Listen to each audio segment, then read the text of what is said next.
നേരത്തിലായിട്ട് ഒരു മനുഷ്യനെ കാണുന്നില്ലല്ലോ പഠിച്ചോനെ. നേത് ഹിമാറിനെ എനിക്ക് കണി കണ്ടത്. ഞാനും ഏട്ടനും വർഷങ്ങളോളം ഇഷ്ടത്തിലാണ്. ആളെ കിട്ടിപ്പോയി മതി. ഒരാൾക്ക് മാത്രമേ അറിയുള്ളൂ, ശേഷിക്ക് മാത്രമേ അറിയുള്ളൂ. ശേഷൊന്നും മിണ്ടാണ്ട് വെക്കായിരുന്നു. എനിക്ക് ഏട്ടല്ലാണ്ട് ഒരിക്കലും ജീവിക്കാൻ പറ്റില്ല. അങ്ങനെ തന്നെയാണ് ഏട്ടൻ വരുന്നത്. അത് ഞങ്ങള് പോയി കഴിഞ്ഞാൽ ആരും അന്വേഷിക്കാനോ പിടിക്കാനോ ഒന്നിനും വരരുത്. ഞങ്ങൾ അത്രയും ആത്മാർത്ഥത സ്നേഹിച്ച ആൾക്കാരാണ്. ഞങ്ങൾ എവിടെയെങ്കിലും പോയി ജീവിച്ചുണ്ട്. ഞങ്ങൾ പോയി കഴിഞ്ഞാലും പിന്നെയും ഞങ്ങൾക്കൊരു പ്രശ്നം വരരുത്. അത്രയും ആത്മാർത്ഥമായി സ്നേഹിച്ച കാരണമാണ് ഞാനിപ്പോൾ ഇങ്ങനെ ഒരു വീഡിയോ എടുക്കുന്നത്. എനിക്ക് ഏട്ടല്ലാണ്ട് ഒരിക്കലും പറ്റില്ല. ഇപ്പൊ പിടിച്ചാൽ നടത്തിക്കൊണ്ട് പോകാം, കുറച്ചു കഴിഞ്ഞാൽ ചങ്ങലക്കിടേണ്ടി വരും.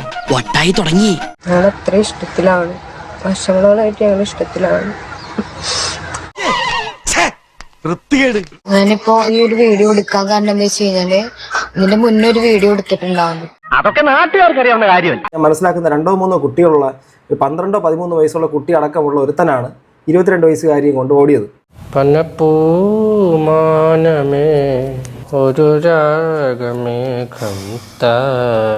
ഏട്ടല്ലാണ്ട് ഒരിക്കലും ജീവിക്കാൻ പറ്റില്ല.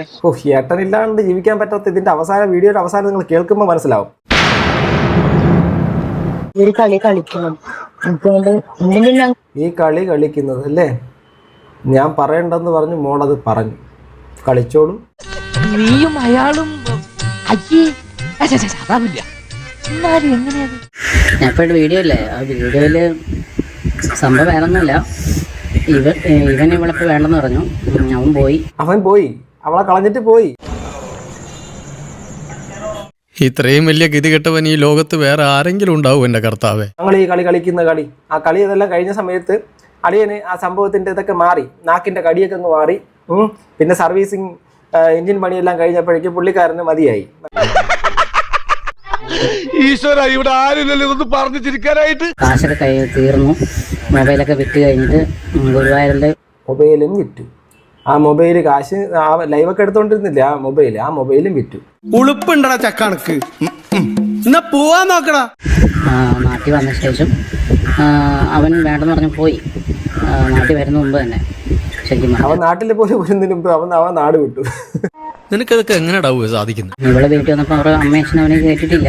ഒന്നും കയറണ്ടെന്ന് പറഞ്ഞു കഴിഞ്ഞാൽ അങ്ങനെ ഒരു മോളില്ലെന്ന് പറഞ്ഞ് ഇറക്കി വിട്ടു. വീട്ടുകാർ ഇറക്കി വിട്ടോ കുട്ടിയെ? വീട്ടുകാർ ഇറക്കി വിട്ട് ഇങ്ങനെ മകളില്ല എന്ന് പറയുന്നത്. ഇതുപോലെ ചാടാൻ വേണ്ടി നിൽക്കുന്ന കുട്ടികളൊക്കെ ഒന്ന് മനസ്സിലാക്കണം. ഈ വീട്ടുകാരെന്ന് പറയുന്നവർ വെറും ഊളന്മാരാക്കി മാറ്റരുത് നിങ്ങൾ. 100% ഞാൻ യോജിക്കുന്നു. എല്ലാവർക്കും സന്തോഷമായല്ലോ. എനിക്ക് സന്തോഷമായി. എല്ലാവർക്കും പിരിഞ്ഞു പോവാം.